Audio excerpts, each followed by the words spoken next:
I had my own business before I did venture capital, and I kept the startup going for 4 years. And I look back in retrospect and say, we were kind of done at the end of year one. And the other 3 years were a total waste of my life and just slogging on, trying to make something work that didn't, right? It was a dumb deal. It was a fail, and I should have failed quicker. So I put that out there right at the start because even if you end up, you kind of outlined three options. And just to put it out there, even if you end up to the entrepreneur, even if you end up the third option, the thing you're not wasting is time, and time is all you got.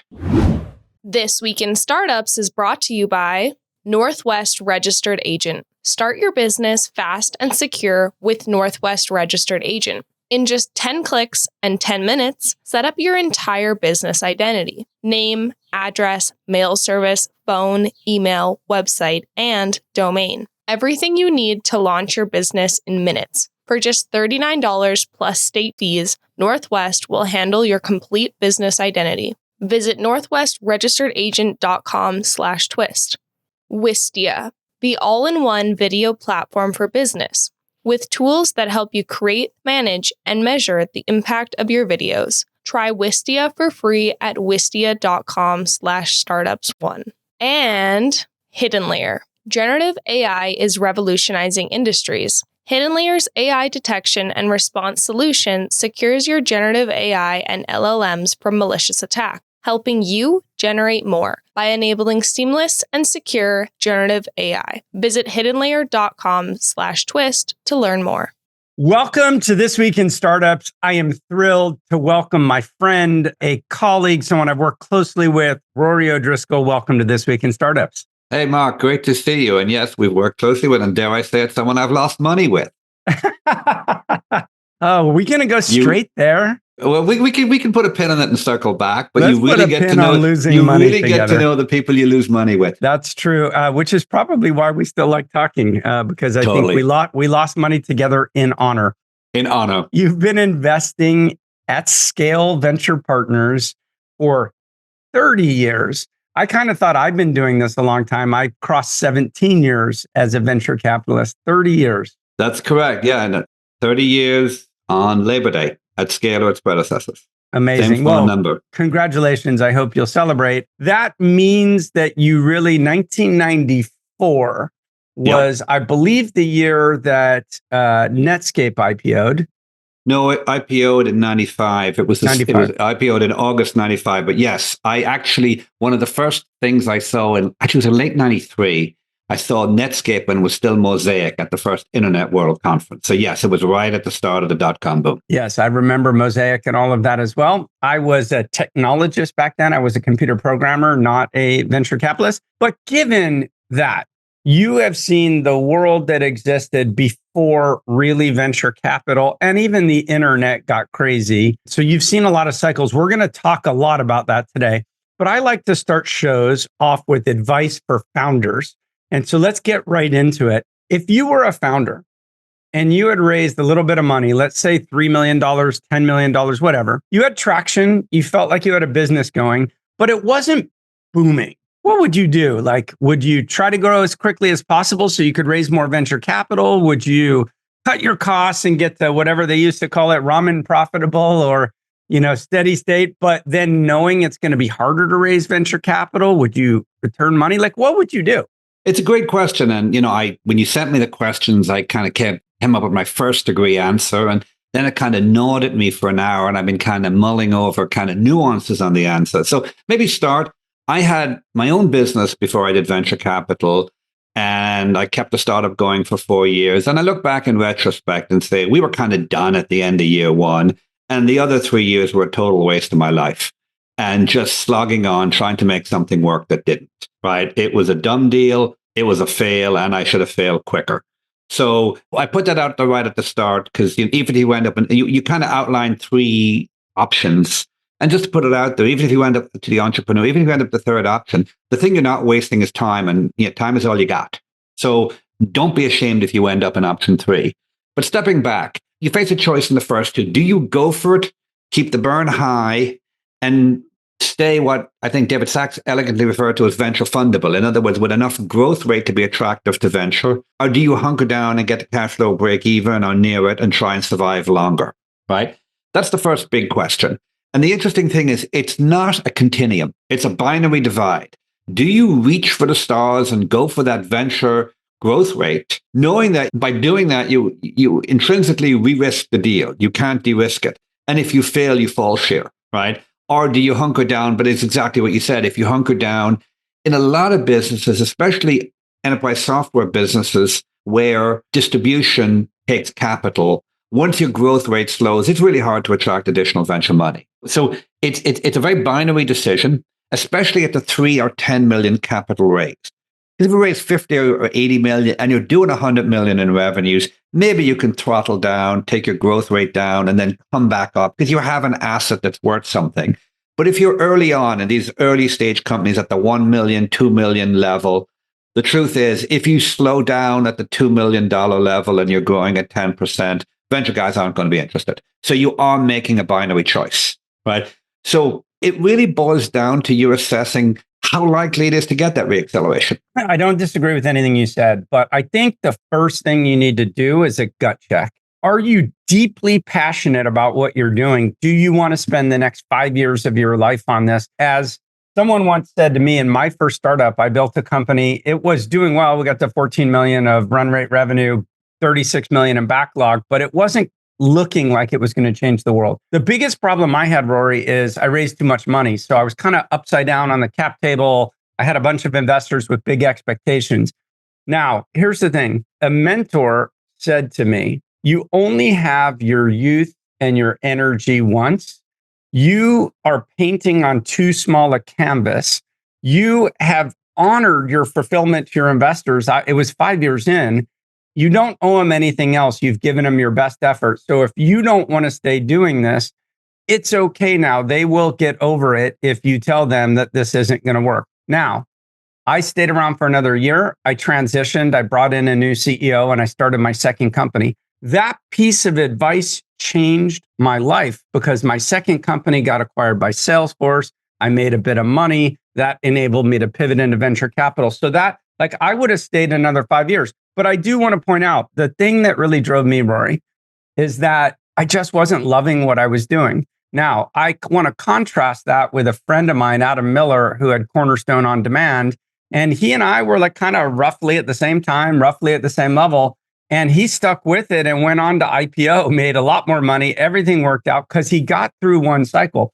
Now, the people who did exactly what I did at the company, it was called Build Online in the construction space, the next generation of companies, the best company sold for 800 million. And then fast forward, we now have Procore and other players in the space. So like for me, sometimes the market comes, but it comes later than you expected, but I just wasn't having fun. I'm sorry for the long response to your response. No, it's cool because the meta point there is it's so multifactorial. It's so fact and circumstance specific, right? That, you can't give generic, it's hard to give generic advice without getting the facts. But what you can give, some of the generic advice, you can't give advice on the decision, but you can give advice on how to make the decision. And I think what your friend said, versions of that are really important, right? Which is, you owe us, you owe your best efforts, but you don't owe us your whole life. We're diversified as venture investors. I think that's the advice, is to know totally. That VCs might tell you otherwise, but if you've given it your best, truly given it your best, and you act in honor in how you communicate why you're not going to continue the journey, they'll get over it. Totally. And, especially if you give them time and help them land the plane or recruit someone else. Exactly. Exactly. Do it ethically.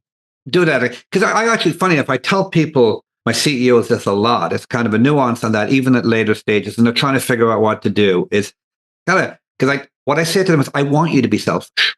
In other words, it's my job as a board to make sure your incentives are aligned with mine. And if I haven't, I'm an idiot.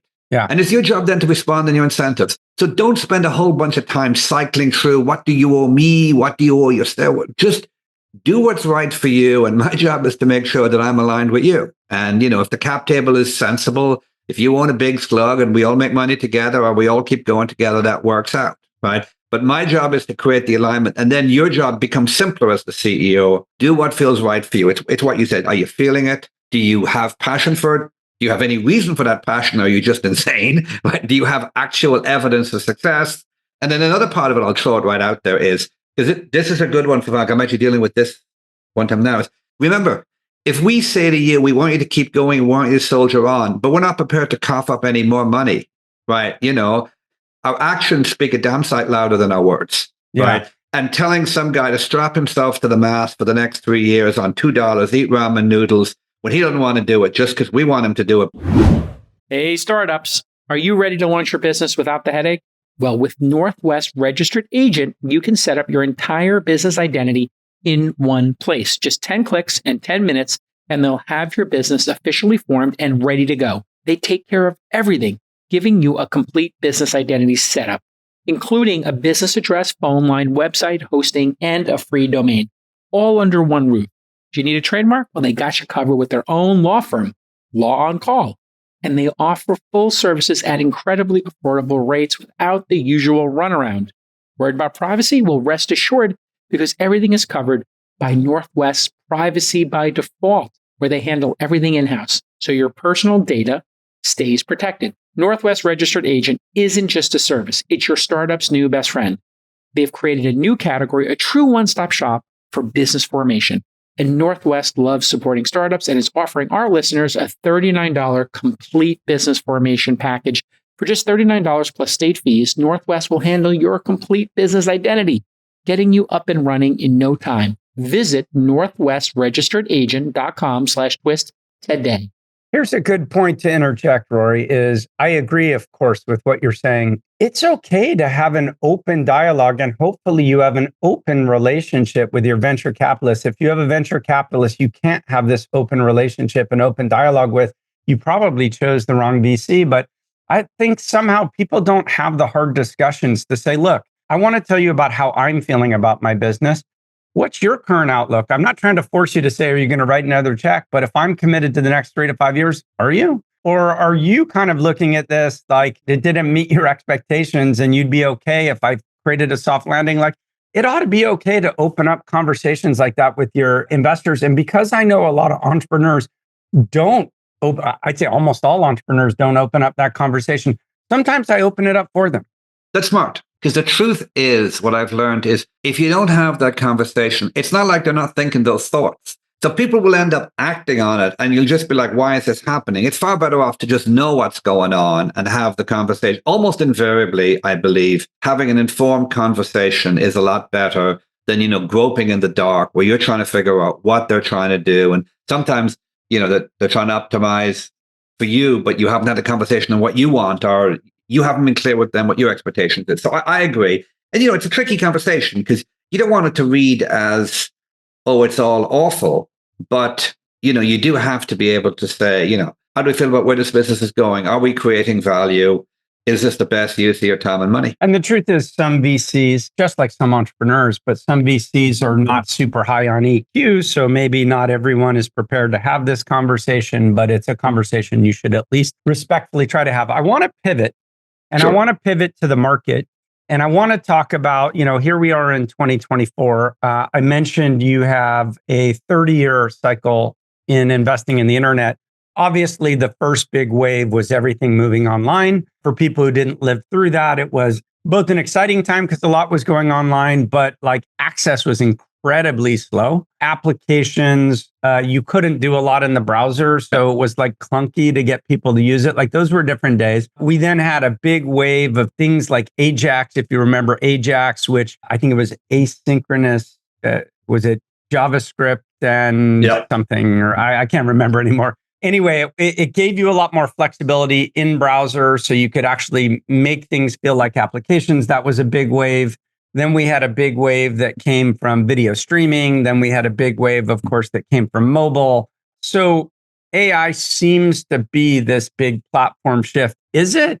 And what is your outlook personally and at Scale Venture Partners about AI in 2024? Okay, so unpack that a little. That's a good broad history of the internet. We mainly do enterprise software. So kind of simplistically put, I would say it's really been 20 years of take X and move it to the cloud, right? You literally look at every application that existed in 99, and over the next 20 years, you move them to the cloud. You started with individual apps, that was SaaS. And then he went on to horizontal compute, and that was AWS and all the PaaS providers. So that was, as you say, the last 20 years, right? You're right. The big question is, we do believe that the next 20 years are going to be about adding intelligence in some way, shape, or form to those applications that are now in the cloud, or maybe sometimes indeed at the edge. So in one sense, it's analogous to that. It's like you at a simplistic level, you can say you spent 20 years investing in moving stuff to the cloud. Now you can spend 20 years adding AI to all the stuff that's in the cloud. So at that level, yes, it's a platform shift, but I think it's going to be very different, right? I don't think one level down, I think the analogy falls apart, right? Okay. Because I think and in a way that is kind of mildly angstlic, because the great thing about take X and move it to the cloud, it was simple. We had 20 years of making money where you literally just looked at Salesforce, big insiders. He worked for Oracle. He competed with Siebel. He said, oh, we should make that, but put it in the browser. Big ass insight. Execute, do the same thing for 20 years. As a guy who worked for Mark Benioff. I remember that, yeah. He was a really good technical visionary, and he had some really strong belief systems. I remember building my first company, and everyone wanted me to do client servers. So they wanted me to have the browser-based version of what I did, but they wanted a local version. And they wanted a local version because they wanted more functionality. They wanted the data stored locally. They wanted higher performance. And I watched what Salesforce was doing at the time, and Salesforce just refused to do all of that. And totally. the issue was, like, if you were building software for heterogeneous environments, you then had to have development teams that could manage all the integrations with all this heterogeneous environment. And Mark had great vision to say, I'm just going to build in the browser. The browser is going to get better. The experience is going to get better. My unit economics are going to be better. I'm going to win. I'm the cloud company. Totally. And that was great about it. It was a single sentence bet. And the sentence was right. He put a little sign that said no software and executed brilliantly, right? And if you look at it broadly speaking, the thing that they make in 2024 is highly recognizable when you were there in 1999, right? Yep. I don't think it's going to be the same in AI, because what it's doing, instead of moving an existing app from on-prem to a better compute environment of the cloud, this is about reimagining and reinventing what the entire app does. And often it's, instead of kind of monitoring the work, it's actually doing the work, right? Yeah. So the first thing is, it's very different than copying something and moving it to a different architecture. It's literally reinventing. So every single application level company in this space is trying to reinvent workflows, not just transform them from one computer architecture to another. So it's way trickier. It's moving extraordinarily quickly, and it's evolving. These companies evolve like fruit flies. I mean, I've done some AI investments in the last 3 or 4 years where I look back 1 year, 2 years in, and a huge amount what we thought was true 2 years ago just isn't true anymore. And we have smart people, they've adopted, they're doing the next thing. And that, again, is so different than what we went through in, take X, move it to the cloud land, right? It's a very different. So we think it's a thing, but we think does AI that give some advantage to startups? I mean, like, the big debate that everyone's having, I think, on the investment side is AI favoring the incumbents, where Microsoft, Amazon, Facebook, and the big players have so much dollars to train models, build models. They've got customer information, and therefore life favors them. And then there's the people who say, no, like, this is a fundamental shift and it favors new entrants. Do you have a point of view? Sure. I think it's going to be that. Interesting enough, I think it's going to be not dissimilar to the way it unfolded in, let's call it SaaS and cloud, which is at the infrastructure level. There's 3 hyperscalers, Amazon, Google, and Microsoft, in kind of in cloud platform services pre-AI. And there'll be some version of that for foundation models. Will it be 3? Will it be 5? Will it be 7? I don't know, right? It'll be those 3 guys. It'll be OpenAI. It'll be 1 or 2 others, right? And I think at that level, it's going to be really hard very quickly to play as a startup. I mean, arguably it already is. If you haven't already raised $2 billion and you don't have a sovereign wealth fund sugar daddy, it's too late, right? However, just as in kind of SaaS and cloud, at the application level, it's going to be very different, because everyone has their own workflow. Everyone has their own needs. And truly, whatever the foundation model does is only, in all the deals we're looking at, is only a small, not insignificant, but by no means the vast majority of the total process that you're automating. And there's a whole load of industry specific, fact and circumstance specific product that you're building around whatever process you're automating. So I think there'll be lots of apps. Hey everyone, quick shout out to my friends at Wistia, the go-to platform for any marketer wanting to make the most out of video. So if you're deeply involved in crafting email campaigns, display ads, or creating that flawless piece of branded content, you need to integrate video into your marketing mix. You know that. Video is super influential right now. Consumers expect it, and Wistia is the ultimate tool every marketer needs to supercharge their video strategy. It's a powerhouse for generating leads. You can also add Wistia's lead gen forms directly inside your videos, like product tutorials or webinars, and start turning viewers into valuable leads. And guess what? Wistia seamlessly integrates with all the tools you're already using, like Marketo, HubSpot, or Pardot. This means all of those fresh leads and their viewing habits feed directly into your marketing automation platform. Now you can score those leads, get them into your nurture flows, and keep them moving through your sales funnel effortlessly. Wistia even lets you add custom CTAs to your videos to drive prospects to the next stage of your funnel. If you're looking to elevate your lead generation, streamline lead nurturing, and enhance user engagement with advanced analytics, Wistia is the perfect tool for you. So here's your call to action. Wistia is everything a marketer needs to create, host, analyze, and market video. Try Wistia for free by heading over to wistia.com/startups1. Again, that's WISTIA.com/startups1. I want to throw this out because I'm really interested in real time in your thoughts on this. So, like all of us, we're struggling, like what is a worthy investment in AI? And of course, AI investments are expensive these days and everyone's throwing money in and lots of competition, usual dynamics in venture. So I met with this young lady yesterday, just a wonderfully smart person. And she started by building some AI models around voice and video. She realized very quickly how much dollars were going into models and how difficult it was going to be to compete with that. So she moved into what I might call orchestration. So she built workflow tools for corporates. And she said, if I have a difficult time keeping up with all of the changes in foundational models beneath me, they must have a shit show. And her pitch now to corporates is, in a way, I help abstract you from all this chaos beneath you. You can use any of the foundational models to meet your needs. And I'm like an orchestration layer for you managing all of it. Is that a good play? Is that a bad play? Or is that how you think about this market? It depends on how. I think it's at least a possible play, right? Let's start with that, right? Which is that I'm not sure that simply being able to rotate between models alone at an orchestration level will be enough, right? But I do think that some combination of managing multiple models interchangeably, as you say, and having the surface area around the training of those models, the workflows around that there will be companies that build on top of those models that provide, as you say, an orchestration plus layer, orchestration plus workflow. Like we've looked at a number of, stepping back, we've looked at a number of companies over the years that are about automating, one of the bizarrely unautomated processes, which is that every business still gets lots of paper. And now they get it online and it's called a PDF. But think of it as a piece of information that's coming to your business that's not kind of input into your system.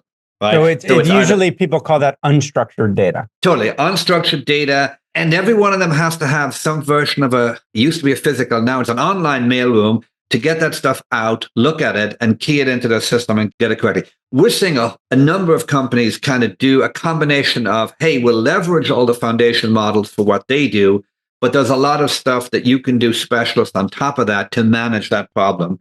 So some part of it is managing the foundation models.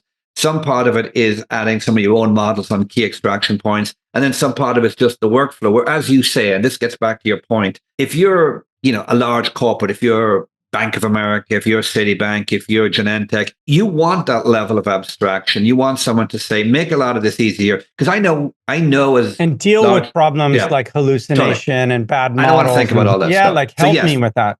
Yeah. So I'll just tell you how I've thought about AI, because, probably like you, we started investing in AI-based companies in 2012. It was not a big deal then. It was not really called AI. People called it machine learning, for a while. And it ended up being mostly back office stuff. So I want to give you an example. We invest in a company called Revelier. And what Revelier does, and what made me think of it is your example, they take medical records from healthcare providers. Mostly there's PDF documents of people, who have digitally entered something, but not in a structured format. They ingest it all. They use OCR to make it structured and put it in a data model.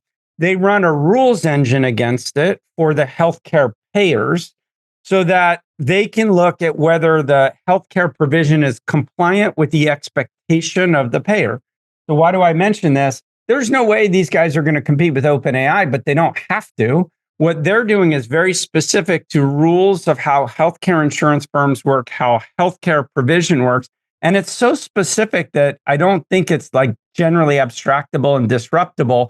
They are growing like a weed right now because what they did is they automated this, Rory. If you look at this process, it's existed forever, but let's call it 30 years ago, it was manual. You sent someone to the office and they pulled files off a shelf. 15 years ago, you got a huge cost improvement by taking those off the shelf, scanning them and sending them to India or the Philippines. So you had labor arbitrage. Then labor arbitrage isn't good enough. So AI arbitrage, machine learning arbitrage, adds the next layer of breakthrough. And again, these guys are growing like weed. Now, Rory, what I think is different since OpenAI came out, and I want to ask you about this, is all of that back-end process automation was already happening prior to OpenAI. What OpenAI in a way did is it changed the consumer expectation of how the end user is going to interact with AI. And in doing so, I've been thinking of it more like mobile, because mobile fundamentally changed how users interacted with systems that had to change all systems and use new functionality. And of course, AI is different, but that's how I view what's new. Like, where do you see this? Again, there's a lot in Sorry, that. I threw too much at you. No. There's a lot. I mean, I think OpenAI did two things. First of all, it set a new expectation for interacting with AI and how you do that, as you referenced.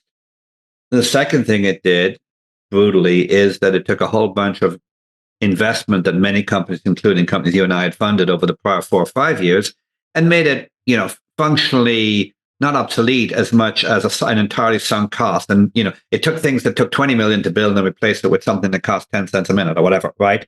So I don't want to lose sight of that impact of OpenAI and the foundation models, because that's been a pretty profound one in terms of digesting how to play in this space. But go to your point on the change in expectations and kind of interaction mode. I think the thing it definitely has done is, let's be honest, it's taken AI companies 2 or 3 years ago would kind of hide their light under a bushel.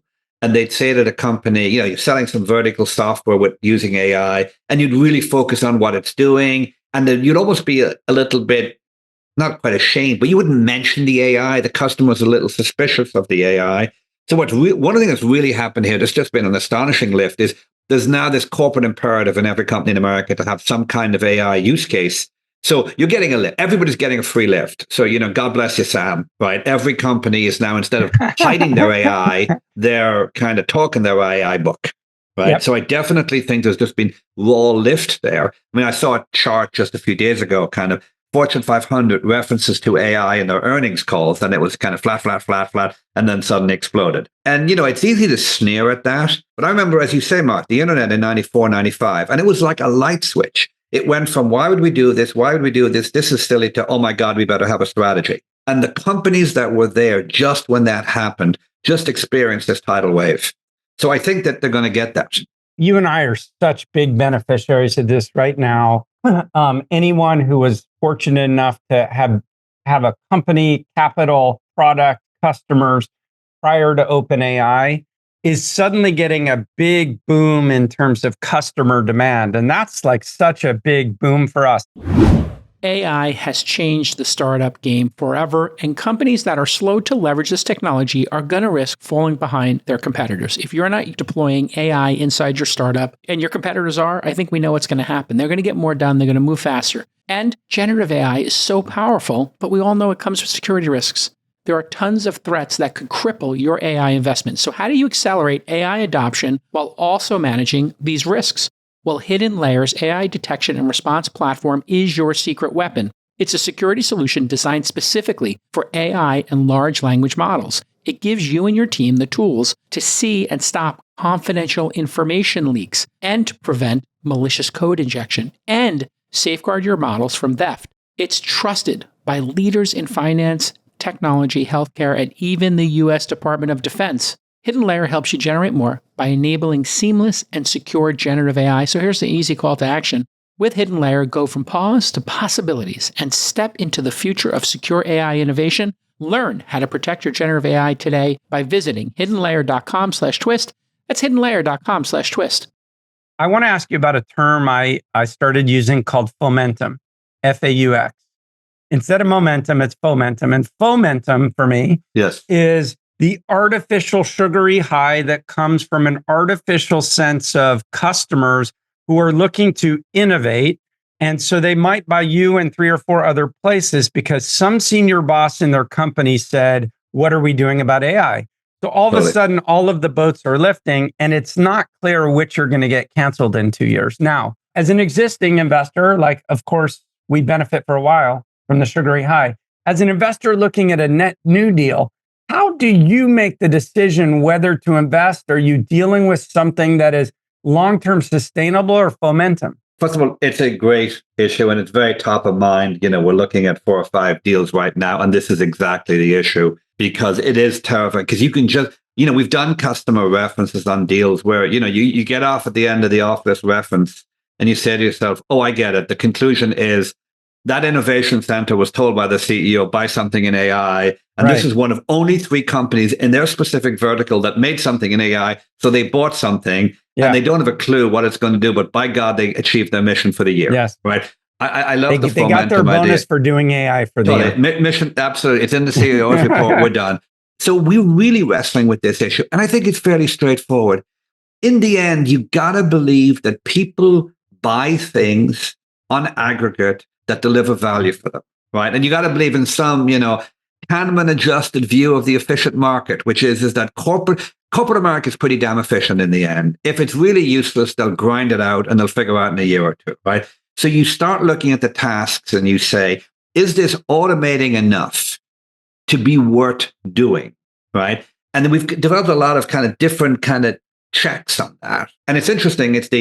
We've also done a lot in robotics, which actually very much interestingly helped us here. Because what I like about robotics is the buyers are so non-prone to bullshit. They are industrial guys in the heartland who are like, I can do this with a robot for 80 grand, or I can do this with 2 people for 40 grand each. And I really don't give a rat's ass which I do, right? Yeah. If I can save the money by using the robot, I'm in. And if not, I'm out, right? And we've just developed the belief that you have to have a go-to ROI model that's easy to understand, that you can say, here's your savings, here's your cost, here's your non-saving, quality, whatever it is, kind of gravy, icing on top. And here's why the economics work for you. And what we found is if the economics don't work, the projects don't stick. And I think it's going to be the same in, white collar work. I think we're prone to more, as you say, because, the white collar people earn more money, they kind of have more juice, they get more degrees of freedom. Right. But, we've been looking at a lot of different areas in lawyers, doctors, very consultants, bankers, very highfalutin white collar folk. Right. And looking at the automation tools that are helping them. And I think you're going to need to see fairly task specific reasons. I mean, I think there's maybe a step back. There'll be 2 kinds of things. There'll be the clear and obvious ROI where there was a discrete task that had to be done. It was painful, and this new product automated most of it, right? We've looked at deals and we have an unannounced deal in the medical transcription space. I just think it's super clear. Doctors do it. I'd had a prior deal in it, which lost money, but I love the space. And I believe that with kind of foundation models, this is a big bolus of white collar work that can be automated fully, and it massively pays off. Then there's a lot of other things where it's half helping the white collar worker in a number of different areas. And we're struggling with understanding how much money you'll get for that, right? Yeah. Here's an interesting thing to me, Rory, is most people who create startups at the start are deeply passionate product people. They're either engineers, they're product tinkerers, they're innovators. And some of these people come equipped thinking about ROI and economics and labor savings, but some are just thinking about how to build new features and functions and product and innovation and using the latest thing. Like, it's a hard thing in venture because you really want I use a restaurant analogy. You want the initial team you're backing to be super passionate about the food, right? And if you're not producing amazing, high quality, differentiated food that's different from what everyone's doing on that same block or street or city or whatever, you're not going to do anything of substance. But then at some point, you need to think about the budget of the customer. Are you in the right city? Are you charging the right price point? Are you good at controlling your costs? And many chefs are not as good at figuring out all that shit. So like, how do you think about that when you're dealing with startup companies? I think you do have to, be a little Janus-like. You have to look two ways, right? I do believe that you have to look one, because if there is no big vision, if there is no technical big leap, if there is no excitement, you're just not going to have anything. It's, who wants to sell Me Too stuff, right? It just doesn't get any traction, right? But you're right. Then you got to pivot the other way and say, does it work today for the customer? Does it deliver value in such a way as you can predictably sell it and tell that story, right? So I actually think it really is okay for things to have, the prize is so big for succeeding when it's really not too big an ask to say you have to be able to hold two thoughts. And it's not quite the S. Scott Fitzgerald of two opposing thoughts in your head at the same time, but it's what we say internally. I want big picture trends and near-end traction. Right. And that's the stage we invest in. I want to know that there's a big story there. So it's not just a slightly Me Too thing. But at the same time, I want to talk to customers where, as you say, you don't just detect the faux-mentum. That's a good word. Faux-mentum. What you actually detect is that feeling of, oh my God, I used to have to do this, this, and this, and it was such a pain in the butt. And now the software does it. Oh my God, I love it. That's what you want to see. It's like, I'll never go back. That's what you want. This is a good pivot for us, Rory, because you said the stage at which you invest. You talk about wanting to see the big picture, but wanting to see the immediacy of traction. The market seems to have a lot of seed stage, emerging manager, early stage, small bet funds. It seems to have a lot of multi-cycle, we do everything, we raise billions of dollars every cycle funds. It seems to have lots of growth money like sovereign wealth funds who say, can we park 200 million? As I understand it, Scale Ventures sits between that in a way. It doesn't do like the super crazy early bet, hey, 3 great founders, let's see what they build. It's waiting at this inflection point where they have that, but they have early signs of traction, and then you make a bet. Is that right? And why do you focus on that part of the market? First of all, that's exactly correct. And, we've known each other a long time, and, you are doing that early stage. And I don't describe what you do as crazy. I just describe it as it's different, right? It's more about the people. It's more about the big trends. It's more about portfolio construction. But you're exactly right as to where you play, typically around after you kind of, you can spin it one of two ways. And I'll give you the positive and the negative. The positive version is it's the Goldilocks moment, right? Yeah. You've got, what we say is there's a step function reduction in risk when you go from no revenue to some revenue, and then a linear reduction thereafter. And, if we execute really well, we get in just at that point where there's some revenue. So you can make some kind of an investment decision, right? It's not as clear as a late stage 10 million ARR company where it's at that point to some extent just math, but there is something more than what you'd see, right? That's the positive spin. Yep. And to be clear, when we do it wrong, you look back and you go, oh my gosh, you mistook 3 early customers for traction. And in fact, you're taking seed stage risk and paying A and B prices and you lose money. So you're exactly right. We're just at that stage after which hopefully you're done pivoting and you're starting to scale. You obviously do it very well. I don't say that just to be nice. I say that because there's evidence. That evidence is Box, DocuSign, ExactTarget, Omniture, some companies you've backed early. The firm has backed people like HubSpot and JFrog and other incredibly successful companies. So I want to give you kudos to that. I think your last fund was like 900 million or something. Yep. Current fund is 900 million. So you've got the validation of backing great companies, the validations of people willing to hand you almost $1 billion to deploy, which says a lot. Now, where we sit in 2024, it's fucking competitive. Like, how do you find deals that you can win when you're up against like these massive brands with enormous teams and platforms and all the shit that we have in 2024? Where does Scale win? And how do you know like this is a company we should chase? Yeah. So first of all, I agree with what you said. And thank you for the kind words. And I'll also be the first to say, as I say to my LPs, I never forget that we made those very successful investments in a very different time when there was a lot less money chasing things. Both at the time, it was easier because there was less money chasing things. And ex post facto, kind of back to what I said, many of those investments, we did in 2010, 11, 12, and 13, and they compounded merrily for 10 years with nary a recession in sight and with no platform shift, right? So we were extraordinarily lucky and executed competently, right? Rather than brilliantly, right? And at a time when it was possible to make really good money in venture. So as I think about it today, I never forget that it's a much less competitive time, which is one dimension, and you mentioned it. And then on top of that, I think it's a more uncertain time. Before I kind of answer the specifics on the question, I just want to acknowledge it's a darn tough time to make money in venture. And it scares it keeps me honest every day. I think you have to go into this knowing that this is a treacherous and tough time to make money, right? But we all thought that in 2011. No one wanted to do venture capital in 2011. It was really hard to raise. It wasn't clear we were sitting in front of this major cycle. So I think it always kind of feels that way. This time it might be true, but it certainly felt that way back then. I agree, but I agree. I think that in some respects, yes. One of my rules of thumb is if it's hard to raise money, it's probably going to be easy to make money. But then logically, the converse is true. When it's easy to raise money, it's going to be hard to make money.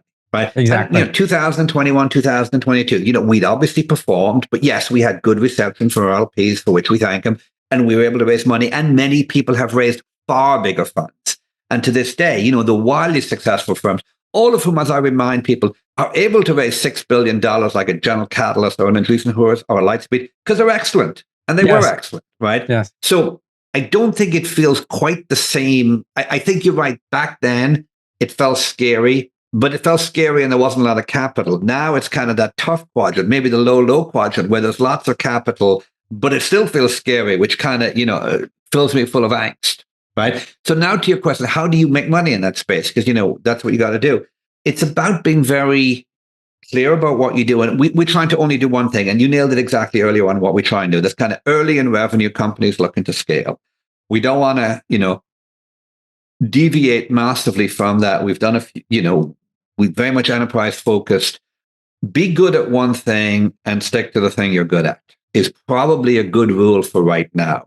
Every once in a while when we say, should we try X or Y? I have a partner who says, now tell me why we would want to add more risk right now. Yeah. And then you go, yeah, that's a good point. You're right, Andy.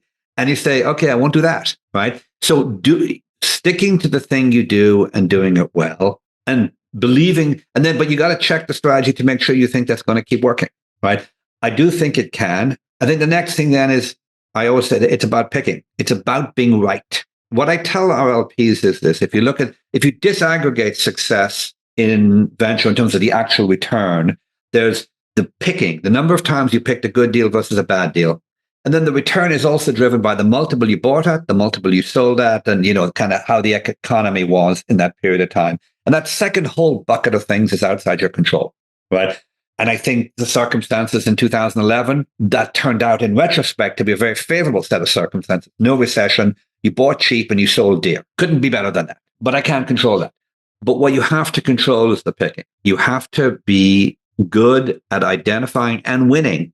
Do you come from the school, Rory, of, and there's two ways to think about this, and I know there's people in both camps. Do you believe that picking is what matters the most, and you just have to get overpriced and get in the best deals that you feel the highest conviction about? Or does some amount of price discipline matter on the basis that at exit time, most companies who acquire have some rational basis for the price that they will pay? Like, which camp are you in, or some other camp? Interesting. Picking, because there's always picking. You asked about picking versus pricing. Well, there's picking, winning, and adding value. Picking is easy. Winning has a component of price to it. Yeah, that's what I was exactly going to say. So leave adding value out of just a second. Picking. What I would have said is this. I believe in picking over, say, worrying too much about access. I believe that if you could be good, I used to believe and still do, if you can only be good at one thing, it should be picking, right? Yep. And I don't mind picking and winning by being 20% over the other bid, right? And I've had that situation. So I look back in some best deals where you won. By definition, you won. You probably paid more than the other guy, right? By 5 or 10%. So you can be wrong by that level and be okay. I think what we saw in 2019 to 21 is being wrong by an order of magnitude is a different thing. Being wrong by 10%, 15%. In many of my best deals, I felt like an idiot for 6 months and then I felt great. But when you're wrong by an order of magnitude, there's nothing you can do. So I think what happened to the idea that, quote, valuation doesn't matter was it was a good insight that was beaten to the point where it no longer applied, right? I think by 2021, a lot of the industry had said there's no price at which you can't afford to get in to some deals.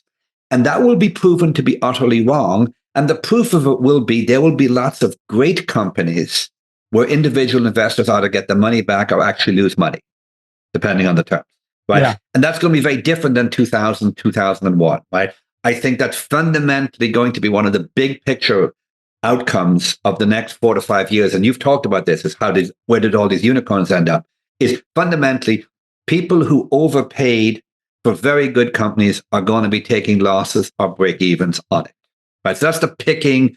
I want to cover one of that's the picking versus valuation. And then you also threw in the second thing, the picking versus winning. And I'll say this. And again, I used to be all that matters is picking. An interesting comment is this. There are so few good companies now, and there's so much money, right? That what's really hard right now is there's a much smaller number of potentially very interesting ideas. And the winning dynamic, we've definitely seen there's many wildly talented firms, wildly talented other VCs. The winning part of the job is something that you probably have to give more attention now than you even did in 2020, 2021, because so much of the market is ex-growth that the stuff that is growth just attracts a swarm.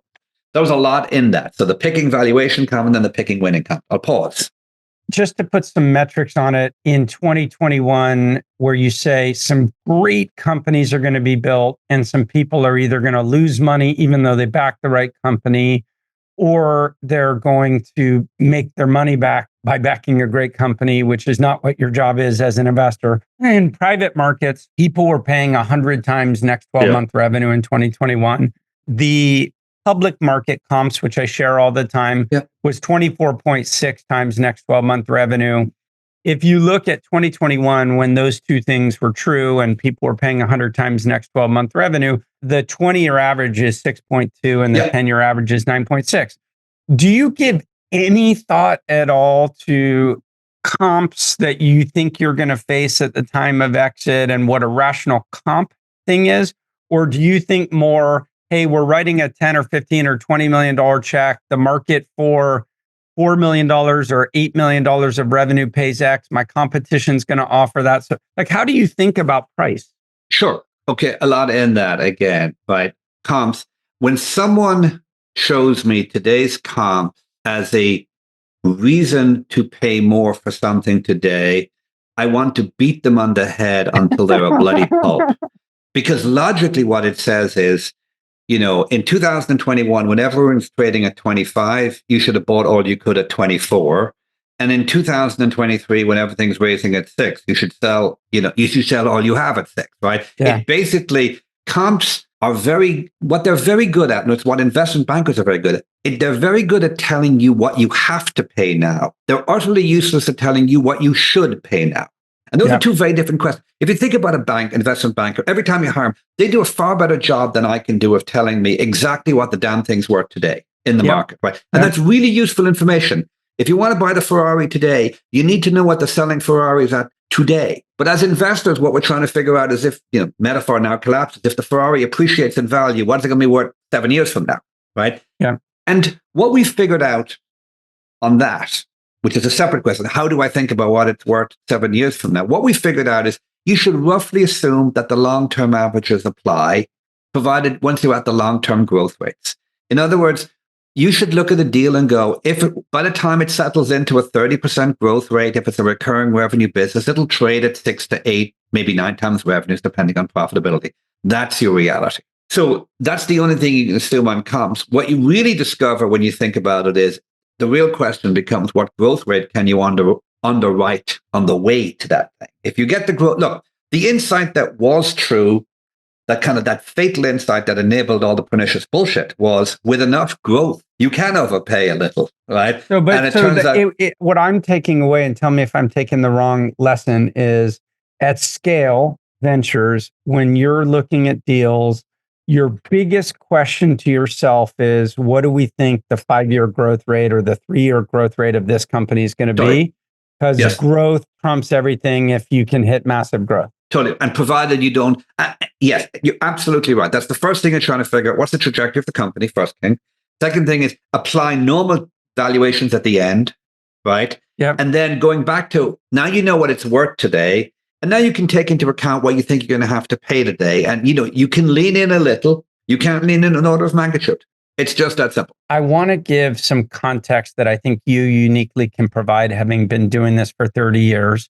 In the early days of your career, if you took a company public, there were lots of analysts. The analysts covered lots of stocks. They covered emerging companies that could, after they go public, have a nice storied career. There wasn't like quantitative trading. There wasn't like machines like pushing everybody into the S&P 500, meaning you could take a company public, they could be worth $300 million in the public markets, and then over time grow to $8 billion. That's kind of gone right now. And it's incredibly hard to not just go public, but to build interest in your company once you're public. So what I want to ask you is, when you're thinking about markets, are you thinking our exit is still IPO? Therefore, what does it take to build a company like that? Are you thinking M&A is I know you don't think on every deal, but like in aggregate, M&A, the challenge being increasingly regulators are clamping down on the biggest acquisitions, and therefore can you get a $10 billion M&A deal? Just look at Figma and Adobe and that not going through. And then finally, we know private equity is stepping in to buy some of these companies as a third thing, but obviously private equity are much more rational in the valuations because they got to make the return on their investment. How are you are you even thinking about it? I think you have to. Look, I've read your stuff on this, and I think you're exactly right. It logically is terrifying. Yeah. And if you're not terrified, you're an idiot, right? There used to be two ways of getting... there used to be two good ways of getting an exit, a strategic M&A or an IPO. And then there was one social way of getting an exit, which is sell to private equity for your kind of modest successes that are growing, but, where frankly, they needed the kind of hand of private equity to extract value. And you're right, both of those, the first two kind of ways have really kind of taken a step backwards. It's a lot harder to go public. I don't buy that it's going to take 700 million. I think that's overwrought. But even if it's 300 million, it's still more than it was in 2021, way more than it was in 2000, right? And yes, a huge swath of what goes on in the industry is going to have, of the value creation is going to be pre-going public. And there's going to be, by definition, therefore, a lot fewer IPOs. Because if 100 companies get to 50 million in revenue, maybe only 70 get to 100, maybe only 50 get to 200, maybe only 30, 20 get to 300. Right. Yeah. So a whole bunch of these aren't going to make an IPO, and therefore returns are going to be way more concentrated. So the IPO path's fraught. The M&A path is even more fraught, given, what in many cases I think is the absurd position of the regulators and antitrust. Yeah. I mean, you could argue Figma more like what they were trying to stop than most, but some of the other things they're doing, you just go, wow, that's a real hit for innovation. Right. Yeah. So I agree. Logically, both the main exits are less likely.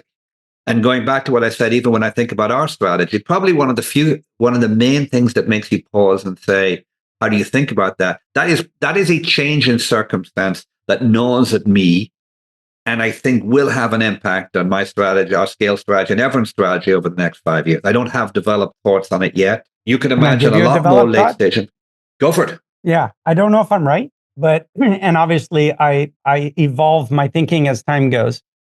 But I think one of the things that's going to emerge in the next 10 years is if I take the biggest companies out of it, Amazon, Microsoft, Google, Facebook, that are going to have increased scrutiny, whether right or wrong. I'm with you. I think wrong. But if I take that, I think there's another tier down of companies worth 8 billion or 15 billion or 23 billion. Most of the names you don't even know, the end consumer doesn't know. And those companies are going to be acquisitive, but they're not going to buy companies for $3 billion. They're going to buy companies for $600 million. So the playbook in my mind is get in, give companies money, help them raise downstream financing, be a well-financed company, but be very wary of the obscene amounts of money that could theoretically be raised in private markets, because that caps your ability to get to an exit. And it, like selling for $700 million, everyone can make a lot of money as long as you don't raise too much money. I think you're right. Look, I think that is definitely one of the solutions, because stepping back, the great thing about capitalism is the system works and the market will figure it out, right? If you think about it, going back to when, after 2001, when IPOs became harder and SOX made it harder to go public, Sarbanes-Oxley regulation, and Fidelity couldn't buy in the public markets, lo and behold, they ended up buying in the private market, right? Money finds a way. That's the great thing about money, right? So, you're exactly right, is that people who are, there's been a bunch of recent acquisitions, to your point, of interesting security companies in the $400 to $700 million perspective. Those people, those investors will put up points on the board. If you own 20% of that, you've returned $140 million. If you're a $300 million fund, that's awesome, right? And what it means is that you have to, the more distillation has to take place. You only want to be writing late stage checks in things that can go to distance and get to the public markets. And you're right, there's going to be, but it gets to something you've blogged about, which is there's going to be a lot of stranded assets where it took too much for what's doable. And the next 2 or 3 years are going to be all about people, proceeding through the stages of grief to acceptance and realizing that maybe I do have to sell for 700. And instead of everyone making money, a whole bunch of rounds are going to get a 1x, preference tax is going to be less. And we just have to make do and, get a decent outcome and move on. The stages of grief: anger, denial, bargaining, depression, acceptance. Acceptance, whatever. I think that's not quite the order. I think the anger comes earlier, at least it does in me. But anger's first. Anger, anger's always denial, bargaining, you're right. Depression, acceptance. Yeah. And I use this a lot because it doesn't just apply to investors, it also applies to staff. So I always tell people, if you have to part ways from high profile people at your company, and if they were part of your founding journey and you need to ask them to leave, you need to understand that they're going to like if there's 3 founders and one of them has to go, this is part of their identity, much like having a child. This is their baby. And if you're going to ask them to go, they're going to go through these stages of grief, and you need to give them time and space to go through that.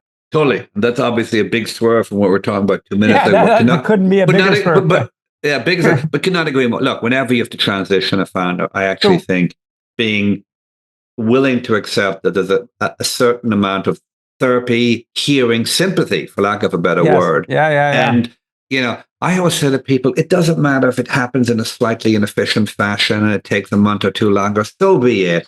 The big picture is... The time is better. It's better because they need time to get through anger. They're going to be angry at you. They need time to say this isn't happening. They need bargaining. Well, if only I do these 3 things, could you preserve my role and give me time to prove this? They're going to go through bargaining. Yeah.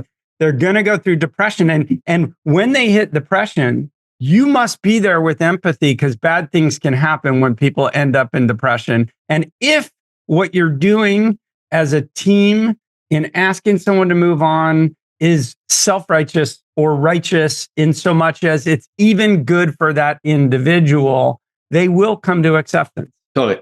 I agree with that. But I also agree that you have to be willing to let that time happen and be okay with it, because they've earned it. I never forget that, if someone's punching out of a company that's doing $40 million, look, I got my company to 3 million and I totally crapped out. Yeah. Getting to 10, getting to 15, getting to 50. These are astonishingly fucking hard. Great achievement. But Rory, it drives me fucking nuts. And I say this all the time, like in a meeting with other investors where we start talking about, they're not doing that well. I'm like, they're doing $200 fucking million in revenue. I never built a company that got to 200 million. At a minimum, acknowledge what they've achieved and show some empathy for that before you talk about how shitty they are. I did not expect to be on this thread at the end, but could not agree more. And I've seen some of that. Yeah, you just got it.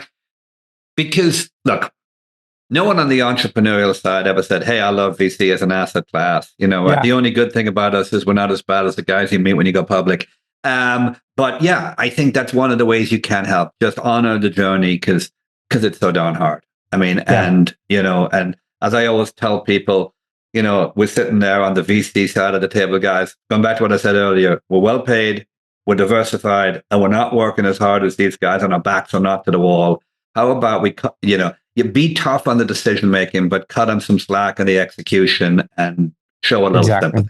Exactly cool. Right. So I just have wrap up questions for you now, Rory. Number one, you talked about the overvaluation where people paid obscene prices in 21 and 22, where they're either going to make their money back or maybe lose money on great companies.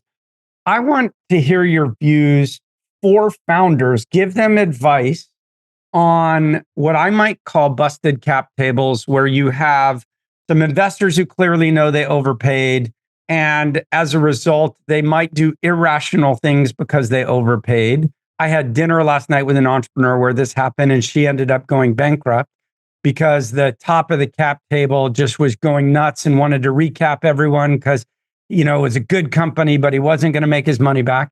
Conversely, you can be in deals where maybe you're the one who overpaid and you watch early stage investors sitting at 4x their return, acting irrationally, trying to force the company to do something that maybe isn't in the best company's or all shareholders' interest. Now, when you get this misalignment, it puts a lot of pressure on founders. They don't always realize it's happening. What advice do you have for founders? And then separately, second question, what advice do you have for funders when they find themselves at odds like this? Yeah, first of all, on founders, you're right. Recognize that people vote their book, right? The first thing I tell founders is take out the cap table, run the math, understand where everyone's coming from, right? What's their blended basis, right? And because people are going to do what the comp scheme tells them to do. Right? Show me your incentives and I'll show you your actions or whatever. And that includes me. I'm not getting all virtuous here, right? You got to know where you stand and what the dynamics are, and not being realistic about that and just assuming that there's some dynamic with people is just silly. So first of all, find it out. And then again, after you've got that, figure out, do they know? Because the first step is you as the founder have to know what's going on. And then how are they going to play it? Like I have one deal where I overpaid, right? Maybe I have more than one deal I overpaid, but I know the one I'm thinking of. It's a great founder. The company's doing well. And if we grow for another year, we'll grow into our valuation. And after 6-9 months, I told the founder, I just want you to know, I know what's happened here. I've overpaid, right? And if we had to raise today, it would be a down round. And I'm not going to ask you to do unnatural acts. You're running a great company. And if we need to raise in 2 years' time, it'll probably be flat. If we need to raise in a year and a half, it'll be slightly down. So be it. It's okay. I liberate you from having to pretend that it's all fine, right? Because it's great. Once you stop pretending, it's all good. Right. But no VC other than you is ever going to tell a founder that. I just been around enough VCs. It's why I loved working with you, is that sense of realism and willingness to bring the issue to the founder. Thank you for that. I think that you're better off being that, though, because it's just quicker. And then one thing to watch, it's interesting, is when you are the anchored money in the cap table, the tendency is, you've paid a ludicrously high price. Again, going back to, don't just look at the cap table, look at their incentives. If I paid $1 billion pre for something, I'm going to make a 1x at 200 million, 400 million, exactly 500 million, right. 700 exactly million. Right. I have zero need to create value. If I'm worth less than $1 billion, let's say I'm worth 300 million today, that comes with 300 million. Right? The next 700 million makes me no money. So I'm against that journey. I am better off selling the company now. Right? There's going to be a lot of late stage investors who entirely rationally from their perspective are going to want to push to sell the company, right? You, again, going back to what I said at the start, you as a founder, you don't owe them that. You're not maximizing. And frankly, I'll go further than that. You owe all your shareholders a return in equal fiduciary obligation, right? So you have to thank them for their input, duly note it. Sometimes and it's okay. And I totally get that you're saying this, and in part it's your incentives, in part maybe trying to do the right thing, et cetera, right? And then just put it behind and just continue to run the company for all shareholders.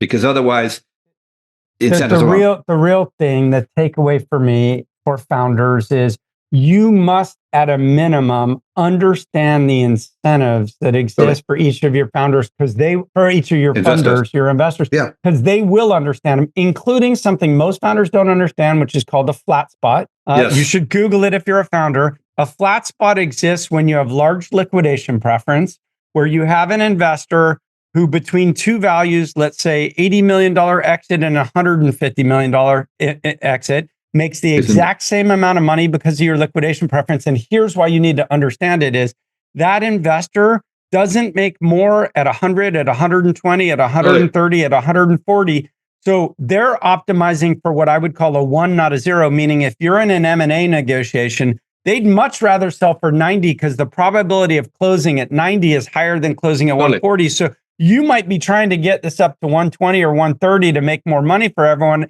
and they're pushing you to sell for 90. If you don't understand the flat spot, you don't understand their incentive. But also, Rory, I want to say this as a founder, it's not just enough to know how the financial economics work on your cap table. That's a sine qua non. You must understand that. You also need to understand where the VC is in their career. If you're in the proving stage of your career and you're about to make 1.3x on this deal, you might do unnatural things to keep the valuation high, to show well so you can get your promotion or raise your next fund. And you might be thinking, I'd much rather wait 8 years and have a shot at 2x. If you're Rory O'Driscoll, you're like 8 years to make a 2x or 1.3. That doesn't matter to me. Like maybe the right thing for this company and this founder is to sell for 1.3 and be done and move on to his next company. And maybe I will get it back that for being a good ethical player. But anyway, understanding where your VC is at in their journey is also part of the equation. Totally, 100%.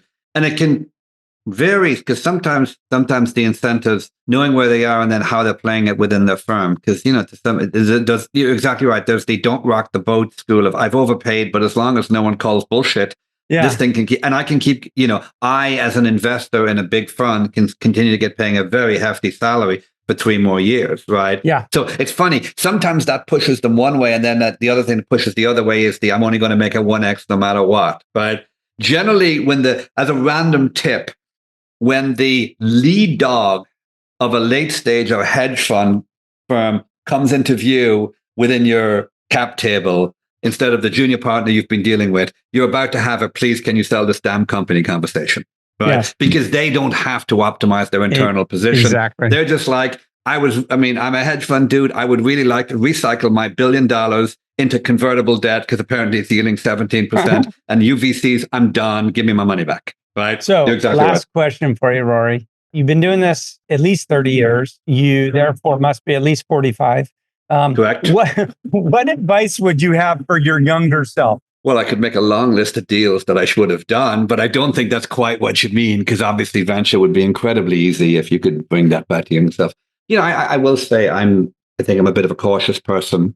I think I was nervous starting out. I think that for a lot of personal reasons in terms of need to make money, I was probably a little more risk averse than I'd be today, right? And I just think, not being stupid, not being crazy, but in venture and in tech, I've just internalized slowly, and I think other people do a far better job of me of getting to that place much earlier, which is that there is no riskless. And given that there is no riskless, embrace the risk. Try and reduce it, but there's no playing safe. Is not the point of the exercise. And so if you're talking to your younger self or giving advice to people in their 20s today, and you're saying, maybe I played it too conservative, maybe I didn't embrace enough risk, do you think that means in terms of career decisions or things that you did, or like how could we give this advice to young people today? So I think it's career decisions and investment decisions. Like the difference between good and great is not obvious for the first year or two because they compounded roughly the same way, but great compounds over a long period of time and just builds up into so much more. Spend a lot of time thinking about good versus great will always be riskier than good. Think about great deals, think about great people, right? I think, when you look back, the kind of deals that make a difference, the kind of people that make a difference, finding a way to work with those people, to attach to those companies, to be part of big ass upside is the number one thing. And everything else to a rounding error, vanishes in the noise of stuff that happened and didn't move. I want to add to your comment, which is I tell young people all that matters is working with the highest quality people that you can, the most ambitious people that you can, because that's what's going to pay off later in your career. Totally. I want to wrap up, Rory, by telling people what I always tell people privately. If you have the opportunity to work with Rory O'Driscoll, if you have the opportunity to work with Scale Venture partners, the industry is filled with partners who are deal junkies and don't like doing the work. And you will never regret working with ethical people on your board who enjoy doing the work and do it with humor. I enjoyed working with you. I hope we can do it again. That's the plan. Well, we're still kicking. Take care. Thanks, Rory.